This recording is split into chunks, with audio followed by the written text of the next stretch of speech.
2. 1. L'histoire de Dieu, du monde et de toi. 3. Dieu est l'union de trois personnes liées par l'amour. Au commencement, ils étaient trois, le Père, le Fils et le Saint-Esprit. Non pas trois dieux différents, mais un Dieu, union indissoluble de trois, une triunité ou trinité. La Trinité n'est pas un problème de maths ou une ancienne énigme. C'est la bonne nouvelle que Dieu est amour. Depuis toujours, le Père a aimé son Fils dans l'unité de l'Esprit. Comment pouvons-nous nous représenter cela ?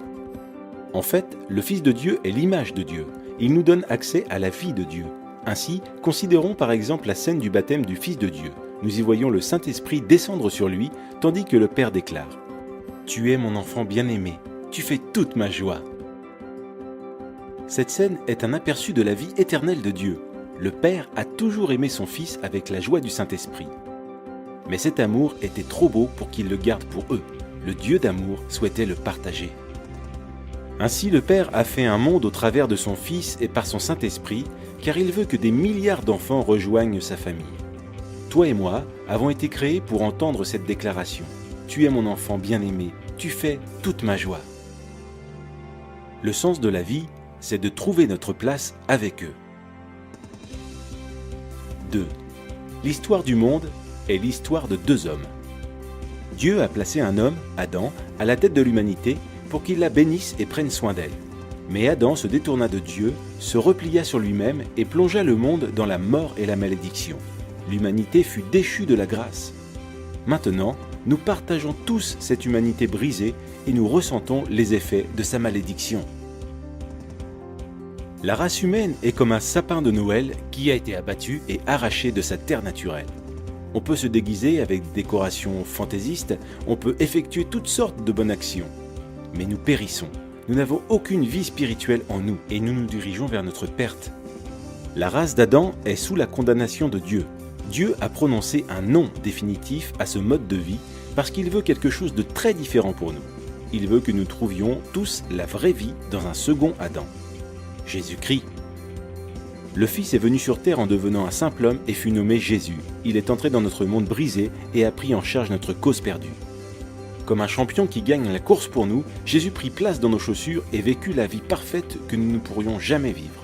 Puis, sur la croix, il mourut d'une mort maudite, mort qui devait être la nôtre. Mais en faisant cela, il prit la nature maudite d'Adam et l'anéantit. En effet, 3 jours plus tard, il revint à la vie, avec une vie vraiment nouvelle, là où il n'y a ni mort ni malédiction. Il nous invite maintenant à entrer dans sa vie et dans sa famille. 1. Tu fais un avec Adam. Feras-tu un avec Jésus ? Par notre naissance, nous faisons un avec Adam. On dit bien tel père, tel fils. C'est pourquoi nous partageons aussi sa nature égoïste, sa mort et sa malédiction. Unis à Adam, nous n'avons pas de vie en nous-mêmes et aucun espoir pour l'avenir. Mais Jésus vient pour offrir une incroyable union avec lui. Telle une branche de sapin de Noël, nous pouvons être coupés de l'arbre Adam et greffés à l'arbre Jésus-Christ. Pensez aussi à une autre image d'union. Nous pouvons faire un avec Jésus comme dans un mariage. Imaginez un mariage entre un prince et une mendiante. Elle est sale et pauvre, avec un nom honteux et un avenir sans espérance. Pourtant, le prince l'aime et s'offre à elle dans le mariage. Dès qu'ils sont unis, que se passe-t-il ? Le prince prend toutes les dettes de son épouse et elle reçoit toutes les richesses de son prince. Il couvre son nom honteux et lui donne son nom. Elle est invitée dans sa vie, sa famille et son héritage. Grâce à son prince, elle peut appeler le roi papa. Et tout cela grâce à leur union conjugale. C'est exactement la même chose avec Jésus. Si nous le recevons, tout ce qui est nôtre, notre péché, notre malédiction deviennent siens. Il paie le prix de tout cela sur la croix. Et tout ce qui est sien, sa justice, son héritage, deviennent nôtres. Si nous faisons un avec Jésus, dès maintenant nous sommes adoptés dans la famille. Son esprit devient notre esprit, son Père devient notre Père. Nous appartenons à ses frères et sœurs dans l'Église, nous prions le même Père et l'entendons exprimer son amour pour nous par ses paroles. Tu es mon enfant bien-aimé, tu fais toute ma joie. Ce sont nos privilèges maintenant. Et quand Jésus reviendra, nous participerons aussi à sa vie physique et immortelle. Il ramènera nos corps à la vie et créera un monde nouveau, juste et droit. Ce jour-là, Dieu jugera le monde, confirmant à jamais son non à Adam et son oui à Jésus-Christ. Tu fais un avec Adam, mais il n'y a aucun avenir dans cette vie-là. Cependant, les bras tendus vers toi, Jésus te lance une invitation. Il s'offre à toi, te donne sa vie même, sa famille et son avenir. Il est à toi si tu veux l'inviter dans ta vie. Fais un avec Jésus. Les trois t'invitent dans leur cercle d'amour. Les deux déterminent le monde. Veux-tu faire un avec le Fils de Dieu ?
Coup de projecteur maintenant sur un phénomène dont on parle peu.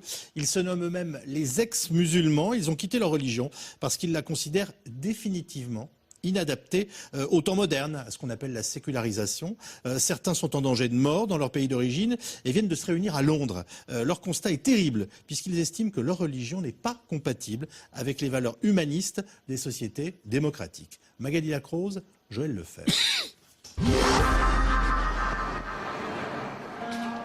À l'heure de la prière de la mosquée de Whitechapel, ils sont aux abonnés absents.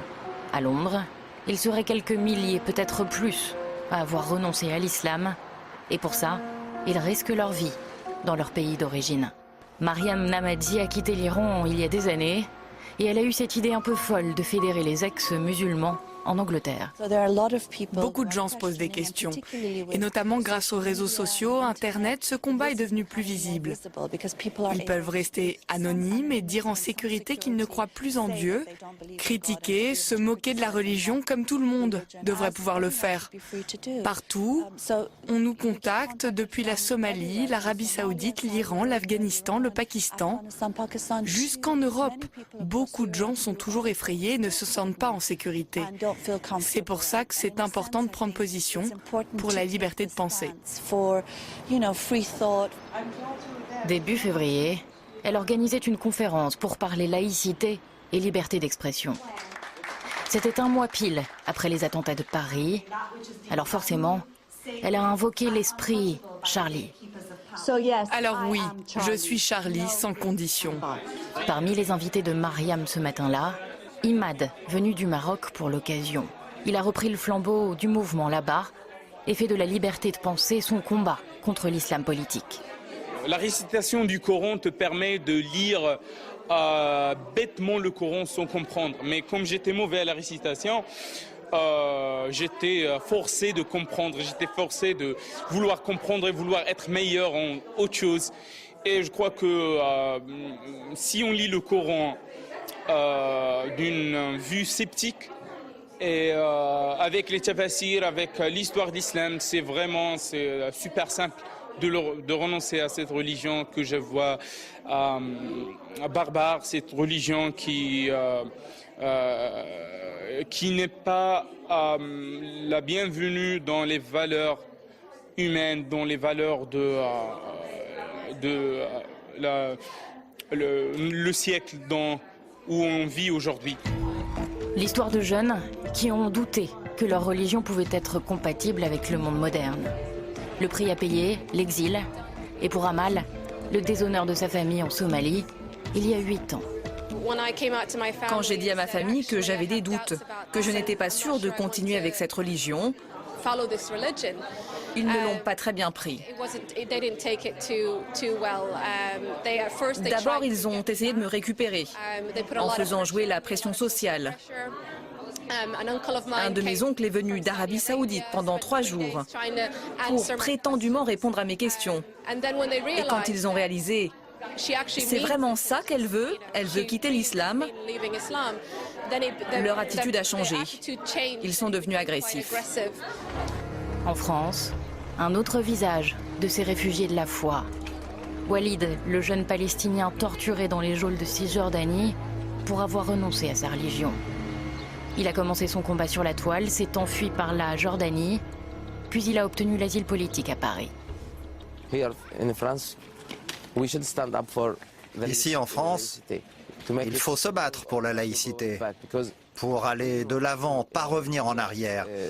Ici, ce qui s'est passé le 7 janvier, ce n'était pas juste une attaque contre Charlie Hebdo, c'était une attaque contre les valeurs de la République. Moi, je ne me bats pas contre les musulmans. Ma mère et ma famille le sont. Je ne les détesterai jamais. Ce que je ne supporte pas, ce sont les conséquences de l'islam. Je suis ici maintenant à cause de ça. Avant qu'ils sachent que j'étais athée, j'étais une bonne personne. Mais quand ils l'ont su, ils m'ont dit « Tu es Satan ».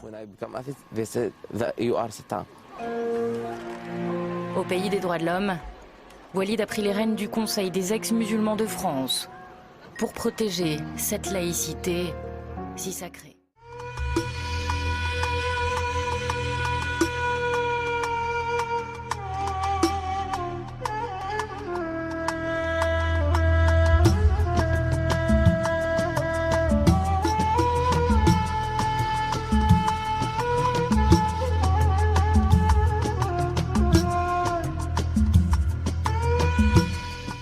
Débattra, mais pas avant d'avoir reçu un type couillu et concerné, puisque lui-même a risqué la mort pour ses opinions.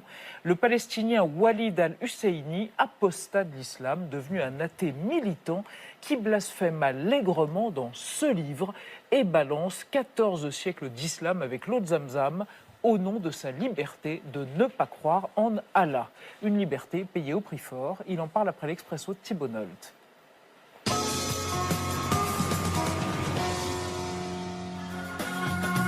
Chaque année en France, environ 4000 brebis en quête de sens se tournent vers l'islam. Au terme d'un processus aussi simple et rapide qu'un mariage à Las Vegas, prononcer sa profession de foi devant un imam ou 2 témoins, l'impétrant devient musulman. A l'inverse, renoncer à l'islam peut ressembler à un long calvaire, comme celui de Walid al-Husseini. Et si la détermination du nouveau converti est sans faille, celle du nouvel apostat est extrême. Walid al-Husseini a d'abord divorcé de l'islam, la religion qui s'est imposée à lui en 1989 par sa naissance en Cisjordanie. Ensuite, avec une implacable férocité, il l'a cyber-torturée avant de la questionner au fer rouge dans « Blasphémateur, les prisons d'Allah ». Selon lui, l'islam est un monde à une seule réponse, Dieu. Si l'oiseau ne s'électrocute pas sur le fil électrique, c'est Dieu qui l'a voulu, lui expliquera un de ses élèves palestiniens. Pour al-Husseini, à la lecture du Coran, Dieu est un attardé, mesquin, criminel, rancunier et voyeur. En clair, rien d'autre qu'un flicaillon réglant la circulation au carrefour des religions. Condamné à 7 ans de prison pour blasphème en Palestine, Walid al-Husseini est réfugié politique en France depuis 3 ans.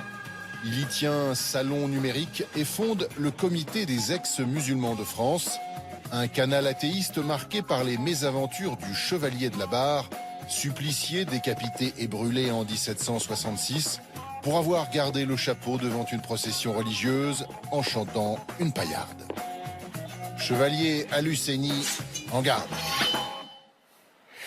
Bonsoir Nadia. Bonsoir Elisabeth. Bonsoir Guillaume Roquette et bonsoir Walid al-Husseini. Bonsoir. Thibault Nolte vient de retracer schématiquement votre parcours. Je rajouterai que dans les prisons de Cisjordanie, vous avez été retenu pendant 7 mois, vous avez été torturé psychologiquement et physiquement. Mais quand même, une question avant tout qui nous turlupine. Le territoire cisjordanien, il n'est pas laïque? C'est ce que je pensais également. Je pensais que c'était un État laïque. Mais lorsque j'ai été emprisonné, j'ai découvert que ce n'était pas un État laïque. Le deuxième article de la Constitution palestinienne mentionne que l'islam est une des sources de loi. Alors, qu'est-ce que vous reprochez à l'islam? Si on lit votre pamphlet qui est incroyablement virulent, extrêmement énergique, sarcastique et d'une violence totale, vous reprochez tout à cette religion, sa criminalité, sa naïveté, quoi d'autre? Tout à fait. Il faut critiquer les racines du mal. Et ceci afin de faire face au terrorisme.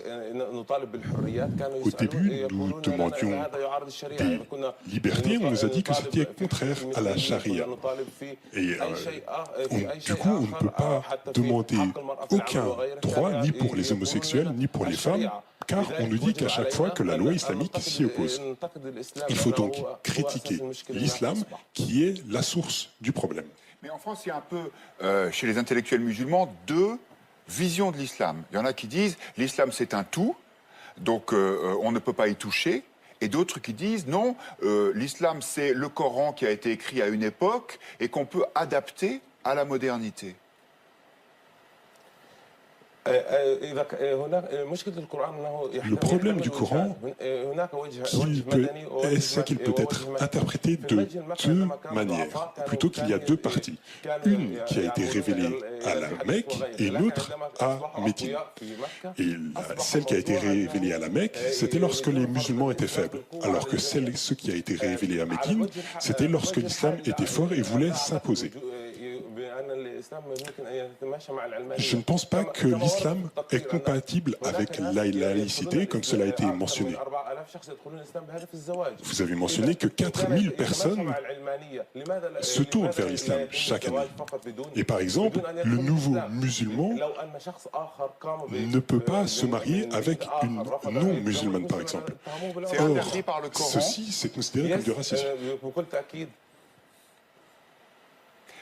Le Coran interdit à un musulman d'épouser une non-musulmane. Le Coran interdit à un musulman d'épouser une non-musulmane. Il y a beaucoup d'autres exemples. Il y a des musulmans en France ou n'importe où ailleurs qui se marient avec des non-musulmanes sans que ça pose aucun problème. Le musulman peut se marier avec une non-musulmane, mais la musulmane doit se marier avec un musulman. Walid Al-Husseini, vous revenez abondamment dans votre pamphlet, comme d'autres athées avant vous, je pense à Christopher Hitchens ou encore Dawkins, un biologiste anglais, vous revenez beaucoup sur cet antagonisme absolu entre la foi et la raison, et vous dites que le Coran est l'ennemi absolu de la science, notamment de Darwin. Vous pouvez développer ça et vous contestez évidemment la façon dont le Coran présente des miracles qui ne sont qu'une manière d'écarter absolument le rationalisme et la science.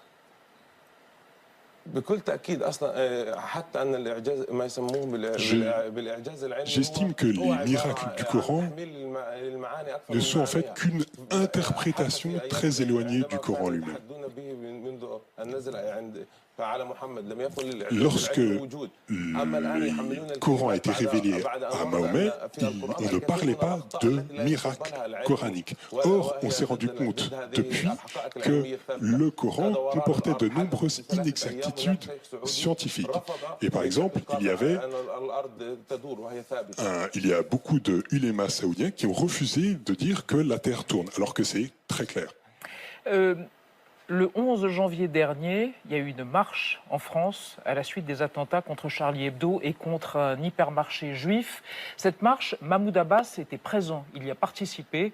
Vous avez été choqué de sa présence, sachant que vous avez été torturé dans les prisons cisjordaniennes au nom précisément de votre désir d'être libre et de ne pas être un musulman. Oui, tout à fait. C'est quelque chose qui m'a choqué. Moi, personnellement, je suis sorti de l'islam et j'ai donc été emprisonné. Mais il faut savoir qu'il y a des prisonniers politiques en Cisjordanie.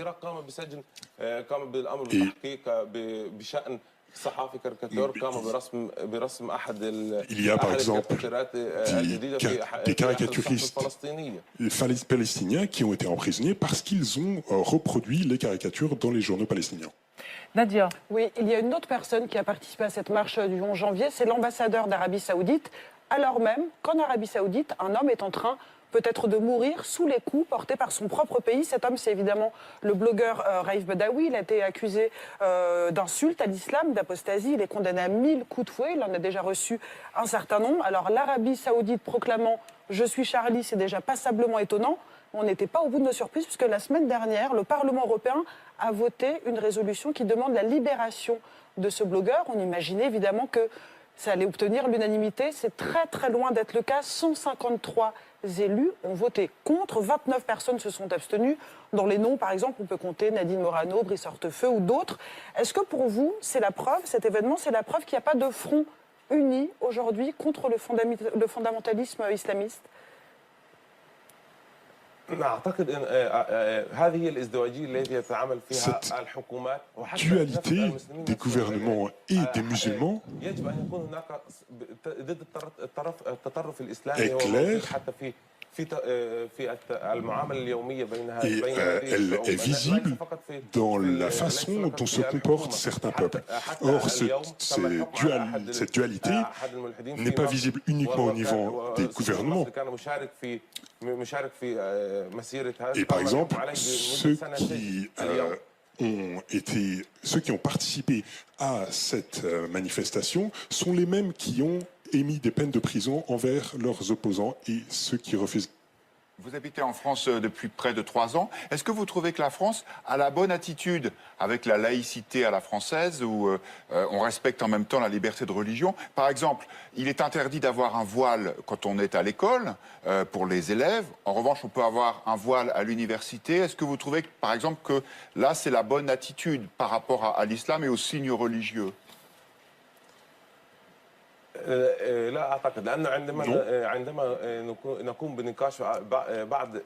Lorsqu'on étudie la laïcité, on se rend compte que c'est le résultat de plus de 100 ans de combat en France. Il faut donc aller de l'avant et non pas vers l'arrière. Il ne faut pas reculer. Par exemple, lorsqu'on entre dans le débat du voile ou de la nourriture halal, je considère que ceci met en danger la laïcité. Et par exemple, les attaques qui ont eu lieu en janvier visaient la laïcité et l'État. Est-ce qu'il y a beaucoup de musulmans comme vous qui ne croient plus dans leur religion, mais qui se cachent, qui ne le disent pas par peur des représailles? Tout à fait. Ils sont très nombreux. Beaucoup habitent, par exemple, dans des pays musulmans. Ils utilisent des pseudonymes pour éviter les ennuis, les problèmes.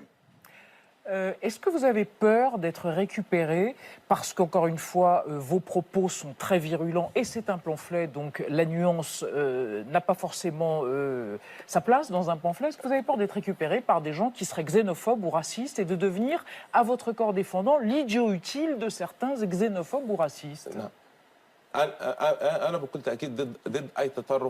Je suis opposé à tout extrémisme, quel qu'il soit. Tout d'abord, et deuxièmement, lorsque je critique l'islam, je le critique parce que, en fait, j'aime les musulmans. Je ne suis contre personne. Et moi, je suis présent en France parce que l'islam m'a interdit de m'exprimer. Est-ce que vous êtes plutôt optimiste ou pessimiste sur la capacité de l'islam en France à s'adapter à la laïcité? J'espère que l'islam soit capable de s'adapter à la laïcité. Mais il doit clarifier sa position. Et les musulmans doivent s'unifier pour que chacun ne considère pas que lui a raison et les autres ont tort. Et l'islam de France doit se débarrasser de beaucoup de points qui sont présents dans le Coran et qui ne sont plus adaptés à notre époque. Une dernière question. Quand vous étiez en prison en Cisjordanie, des tas d'ONG ont été alertés par votre situation et le Danemark, où les attentats ont eu lieu samedi, le Danemark avait réclamé votre libération. Vous avez même offert l'asile politique en 2010. On a vu ce qui s'est passé samedi des attentats. Est-ce que vous, personnellement, en tant que jeune homme apostat, vous avez peur pour vous, vous sentez ciblé? Vous avez peur pour votre vie, tout simplement? Actuellement, je ne crains pas pour ma vie. Mais j'ai peur de ce qui va se passer. Beaucoup de gens, au final, sont morts.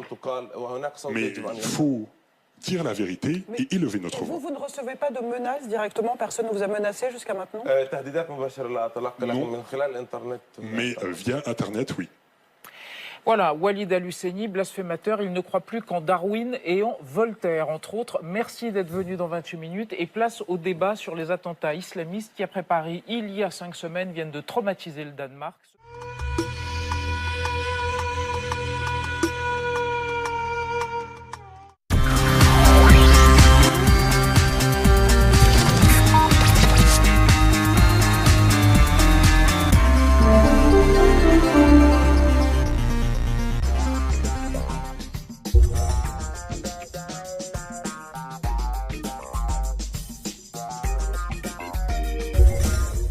Une nuée vint les couvrir, et de la nuée sortit une voix. Celui-ci est mon fils bien-aimé. Écoutez-le. Dieu, en effet, n'a pas envoyé son fils dans le monde pour qu'il juge le monde, mais pour que le monde soit sauvé par lui. Celui qui croit en lui n'est point jugé, mais celui qui ne croit pas est déjà jugé, parce qu'il n'a pas cru au nom du Fils unique de Dieu. Comme Moïse éleva le serpent dans le désert, il faut de même que le Fils de l'homme soit élevé, afin que quiconque croit en lui ait la vie éternelle. Car Dieu a tant aimé le monde qu'il a donné son Fils unique, afin que quiconque croit en lui ne périsse point, mais qu'il ait la vie éternelle.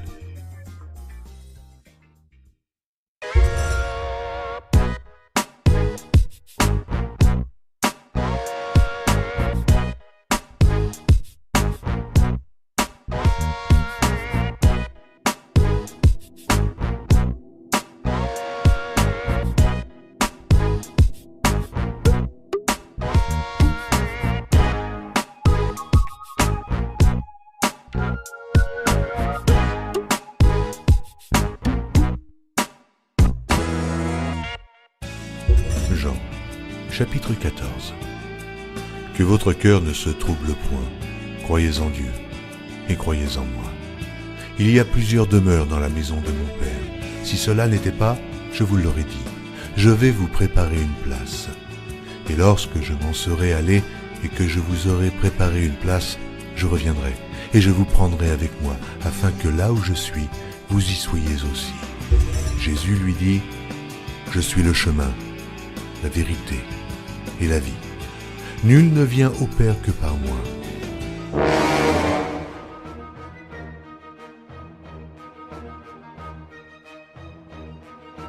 Et même l'heure vient où quiconque vous fera mourir croira rendre un culte à Dieu. Et ils agiront ainsi parce qu'ils n'ont connu ni le Père ni moi. Je vous ai dit ces choses afin que, lorsque l'heure sera venue, vous vous souveniez que je vous les ai dit.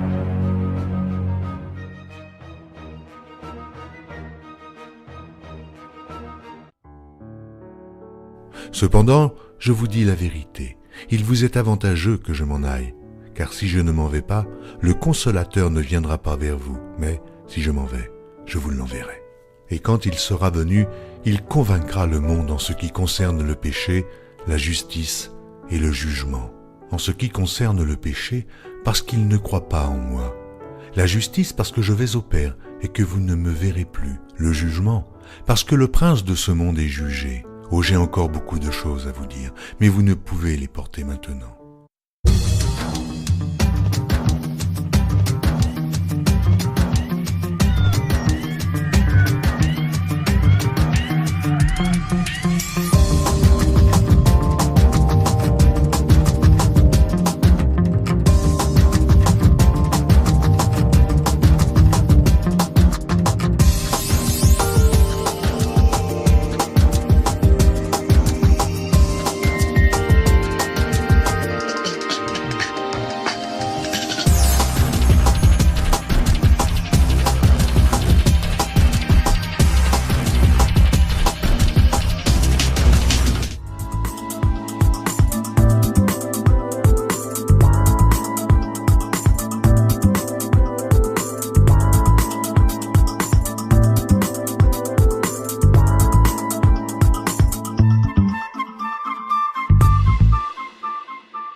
Et les islamistes font très bien.